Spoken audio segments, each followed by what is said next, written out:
How's it going, everybody? This is Rob of Novakast back with another couple of reactions for games that have been announced.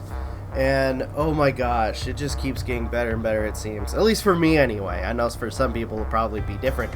But why don't we go ahead and get started, shall we? Okay, so the first one that is mentioned in the title, which that's pretty much the order I'm going to go, is Final Fantasy VII's Remake and them going over it. Now, first off, it looks fucking gorgeous. It really does. I like the fact that we now get to see characters that are so beloved put in this sort of modern day style of graphics. It looks, again, looks freaking gorgeous. And they kind of show off a little bit of the gameplay too, where it's not turn-based anymore. It's kind of, how should I put this, like in-action. I don't know the exact term that they used, or at least can't remember it, but it was kind of like an in-action, live-action type of combat where you are fighting the characters and there'll be an action bar that fills up, and once it's filled up, you can perform certain actions.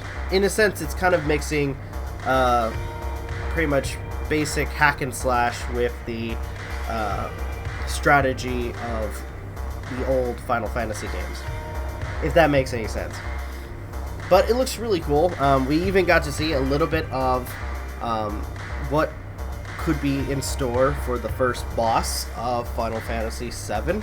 So I thought that was really entertaining to watch.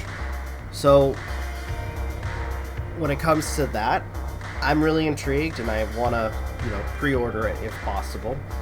So for those who want to check it out, link will be in the description for you guys to see. Let me know what your thoughts are in the comments.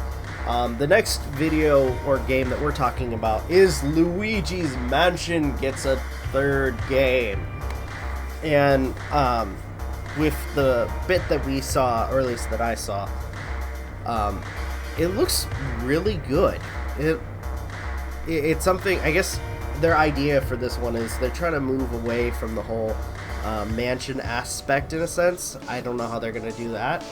But I guess it's grander in scale. Luigi gets a new power, or at least gets new abilities this time around, where originally you had to, pray that you don't freaking lose the suction from the ghosts with your vacuum.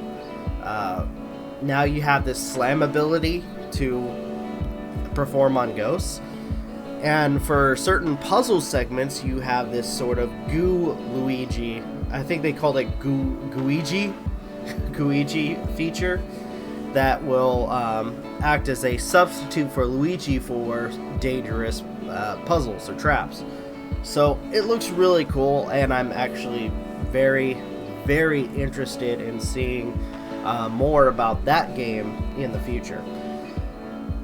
The next game that I'm going to talk about, and I'm gonna, as I watch these, I'm gonna try to do it in parts, so just understand that I'm not gonna go through all of them at once, but just try to do video, like a couple per video.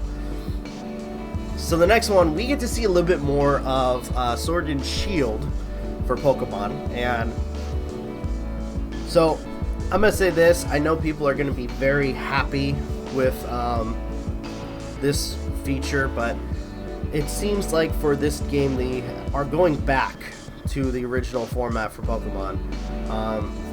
Whereas for Pokemon Go, they kind of implemented the whole,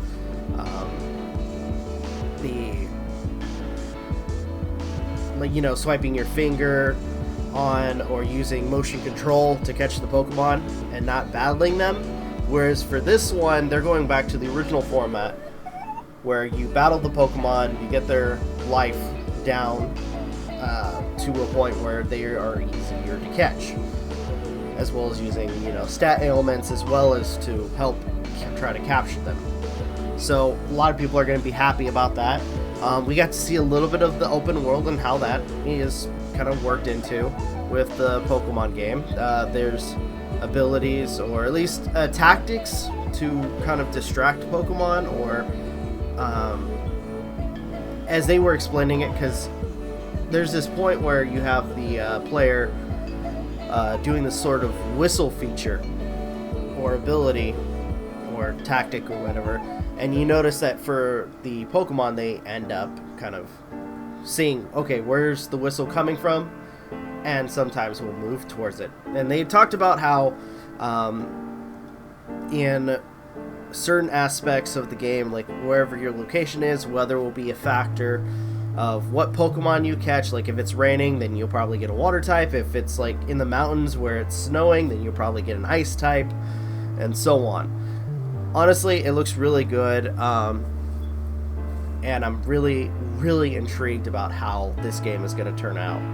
I am planning on getting pre-order copies of both Sword and Shield, more likely between the two. My wife is going to play Sword, and I'm going to play Shield.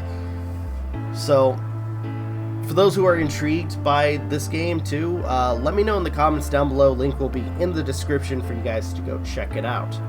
Alright, so for now, that's it for me. Again, and I kept saying it in this video, leave your comments down below what you guys think of some of the releases thus far. I'd love to hear what you guys have to say. With that being said, thank you again for watching. This is Rob of Novakast signing off. Have a good one, and take care.